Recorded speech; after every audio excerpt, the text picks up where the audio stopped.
आज जिस थ्योरी पे हम लोग बात करेंगे वो है psycho analytic theory of personality, जो कि सिगमंड फ्रूड ने दिया था।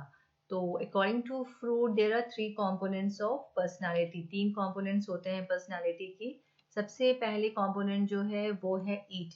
ईट क्या होता है? ईट वो कंपोनेंट है हमारे पर्सनालिटी की जो कि हमारे अंदर शुरू से ही, जब से हम पैदा होते हैं तब से ये हमारे अंदर होती है।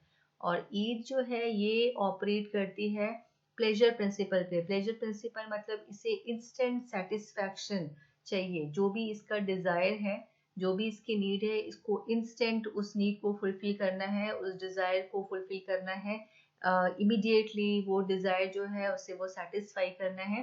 इस प्रिंसिपल पे काम करती है ईट। ठीक है, ईट नहीं सोचती क्या गलत है क्या सही है, लेकिन उसे चाहिए क्या, जो भी डिजायर क्रिएट हुआ है उसको तुरंत वो पूरा होना चाहिए। ठीक है।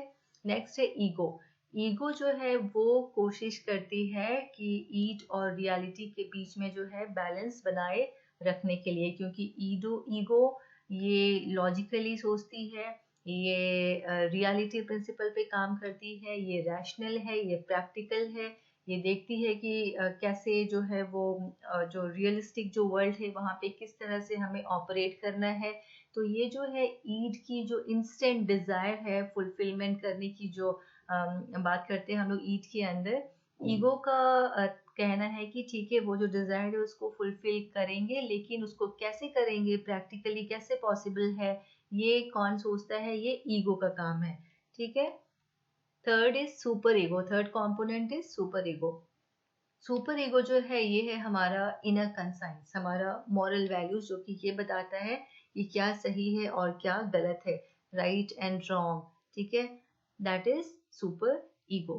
फॉर एग्जाम्पल, जैसे कोई एक स्टूडेंट है, वो एग्जाम देने को गया और उसे क्वेश्चन पेपर मिला। ही रियलाइज कि अरे मुझे तो बहुत सारे क्वेश्चन इसमें आते ही नहीं है, अगर मैं तो फेल हो जाऊंगा, अगर मैं नहीं पूछा अपने फ्रेंड से तो मैं फेल हो जाऊंगा। तो फिर ईद जो है ना उसे कहते हैं, अरे ईद जो है वो ईद वाला कंपोनेंट वो बोलता है कि ऐसे कैसे तुम फेल होगे, ठीक है पूछो, कॉपी करो, जो भी करो, लेकिन तुम पूछो, तुम्हें फेल नहीं होना है। That is Eid. ठीक है, ईद उसे पुश कर रहा है।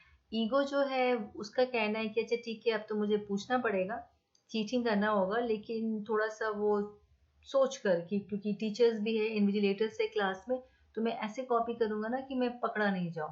ठीक है, तो ये ईगो बताता है उससे। ऐसा नहीं कि किसी से भी क्वेश्चंस पूछो और शुरू हो जाओ, वो ईड कहता है उससे तुरंत पूछो, तुरंत चीटिंग करो। लेकिन ईगो बताता है नहीं, थोड़ा देख के, थोड़ा समझ के, इन्विजिलेटर्स को देखो, टीचर्स को देखो, उसके बाद ध्यान से तुम सोचो कैसे कॉपी करना है, दूसरों से कैसे पूछना है। वो ईगो बताता है, क्योंकि ईगो टेक्स प्रैक्टिकल डिसीजंस। ठीक है। लेकिन सुपर ईगो जो है यहाँ पे, लाइक आफ्टर यू कॉपी और आफ्टर यू चीट, उसके बाद क्या होता है, सुपर ईगो जो है वो हमारा इनर कंसाइंस है ना, वो एक गिल्ट कॉन्शियस जो हम लोग बोलते हैं ना, वो गिल्ट फीलिंग वो देता है। So that is super ego. तुम्हें पता होता है कि तुमने जो किया वो गलत किया। ठीक है, चीटिंग जो है दैट इज नॉट मॉरली और एथिकली राइट, ये बताता है हमें सुपर ईगो। ठीक है, जैसे एक और एग्जाम्पल से हम यहाँ पे समझ लेते हैं। ईट। ईट क्या बोल रहा है? ड्यूरिंग अ मीट, मैं मीटिंग अटेंड कर रही हूँ, ऑनलाइन मीटिंग अटेंड कर रही हूँ, और मुझे बहुत जोरों की भूख लगी है। तो ईट जो है उसे क्या चाहिए? अभी के अभी खाओ, मीटिंग चल रही है, कोई प्रॉब्लम नहीं है, तुम्हें भूख लगी है, अभी खाओ।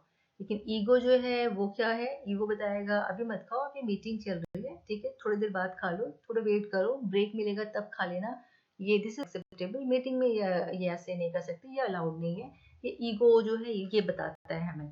लेकिन सुपर ईगो क्या बोलते हैं? This is absolutely wrong, this is not at all morally और एथिकली राइट। मीटिंग चल रही है तो ये बिहेवियर जो है दिस इज कंप्लीटली इनअप्रोप्रिएट, ये रूड है, ये नहीं करना चाहिए। This super ego. ठीक है।